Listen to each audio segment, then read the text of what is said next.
हाल ही में ट्रंप ने अपनी थोड़ी सी नरमी दिखाई और कहा उन्हें, भारत से कोई नरमी दिखाई और कहा उन्हें भारत से कोई चिंता नहीं है, भारत और मोदी हमेशा दोस्त रहेंगे, भारत भी दोस्त रहेगा। और ये शायद अमेरिका की विदेश नीति विशेषज्ञों और सांसदों के दबाव का नतीजा था, जो मानते हैं कि ट्रंप की जो टैरिफ नीति है वो एक बहुत बड़ी भूल थी।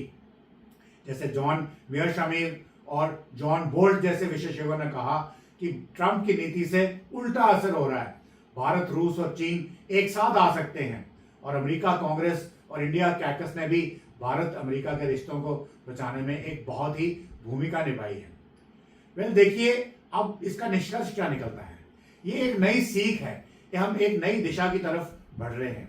अब ट्रंप का कार्यकाल भारत अमेरिका रिश्तों के लिए एक मुश्किल दौर था, लेकिन भारत ने इसे साबित कर दिया कि अब वो सिर्फ एक सहयोगी ही नहीं, एक स्वतंत्र ताकत है। जो चैलेंजेस, जो डिफिकल्टीज उन्होंने हमारे लिए प्रोड्यूस करी, उनको हमने एज एन अपॉर्चुनिटी लिया और हमें समझ में आ गई कि हमें टोटली अमेरिका के ऊपर ही निर्भर नहीं रहना है। हमने अपनी डाइवर्सिफाई करनी शुरू की, अपनी जो सप्लाई चेन्स हैं टू डिफरेंट कंट्रीज। भारत की रणनीतिक स्वायत्तता यानी स्ट्रेटेजिक ऑटोनॉमी कोई पुरानी सोच नहीं है, बल्कि आज के दौर की एक जरूरी नीति है। अब ये रिश्ता हाई मेंटेनेंस पार्टनरशिप बन चुका है, जिसमें दोनों रशिया और अमेरिका और यूएस एक दूसरे की आजादी का सम्मान करना पड़ेगा। अब अमेरिका को भारत की आजादी का सम्मान करना पड़ेगा। अमेरिका को मानना पड़ेगा कि भारत कोई ऐसा देश नहीं है जिसको वो आसानी से टैरिफ लगा के या किसी दूसरे तरीके से बुली कर सकते हैं। अमेरिका से अगर भारत डिफेंस कोऑपरेशन बंद कर दे, उनके विमान खरीदना बंद कर दे, उनके मिलिट्री हार्डवेयर खरीदना बंद कर दे, तो अमेरिका की अर्थव्यवस्था घुटनों पे आ जाएगी। इसके अलावा अगर भारत ने ऑलरेडी, जो भारत की विमान कंपनियां हैं, उन्होंने ऑलमोस्ट 750 बोइंग का ऑर्डर अमेरिका को प्लेस किया हुआ है। यदि वो ऑर्डर कैंसिल कर दिया जाता है तो अमेरिका को समझ में नहीं आएगा उसका डॉलर कहाँ जा रहा है।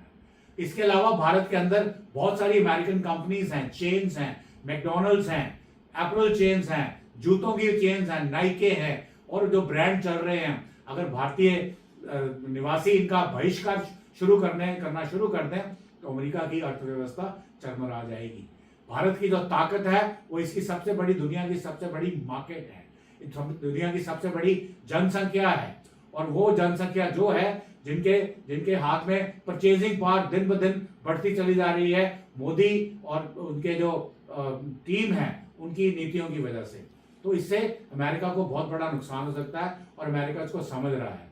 अब हम इंतजार कर रहे हैं ये जो ट्रंप ने 50% के जो टैरिफ लगाए थे, ये कितनी जल्दी कम करते हैं। जैसे ही ये कम होंगे, हमारी स्टॉक मार्केट्स में बूस्ट आएगा, हमारे शेयर होल्डर्स के पास उनकी जेब में ज्यादा पैसा आएगा, इन्फ्लेशन कम होगी, और साथ में और जितने भी जीएसटी कट्स करने से हर आम आदमी की जो परचेजिंग पावर है वो बढ़ेगी, उससे हमारी जीडीपी जो है वो छलांगे मारती हुई ऊपर जाएगी। तो आज के लिए इतना ही। जय हिंद, जय भारत, जय हिंद की सेना। Please like and subscribe.